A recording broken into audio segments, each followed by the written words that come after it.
नवा सरकार श्रीमंदिर रत्नभंडार खोलिबा पई प्रक्रिया आरंभ करछंती किंतु ए विषय बैठक में आलोचना करी राज्य सरकार को सहयोग करने दिगरे श्रीमंदिर प्रशासन किंबा श्रीमंदिर परिचालना कमिटी गुरुत्व देउनाहांती। यह कहते परिचालना कमिटर सदस्य सुदर्शन पट्टनायक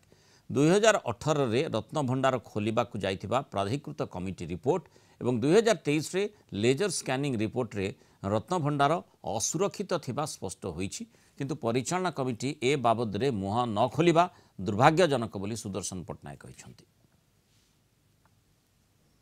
जे गवर्नमेंट तरफ कहुच्छी ऑनरेबल लॉ मिनिस्टर कहते जे रत्नभंडार खोल किंतु मो कहया कथा जे एते बड़ सीरियस कंसर्न जेहेतु कोटी कोटी जगन्नाथ भक्त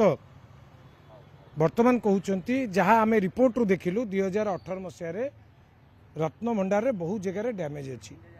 यहाँ क्लीयर भाव लिखा जाइए किंतु मते लगुच कौटी ना कौटी एक लुचा जाइए जो लुचा जाइए आज एपर्यंत आसिक कथा पहुँची तेणुक आज से विषय कौन आलोचना है ना जदि रथयात्रा जदि पूर्व निष्पत्ति अनुसार खोलिबार थिला आज तो से विषय आलोचना करा जाई परथांदा जदि चारिआडे समस्त कहउचंती जे रत्नभंडार भितर जो फाट होईची पानी गळुची हेउची ए विषय कोन कहार कंसर्न नहीं।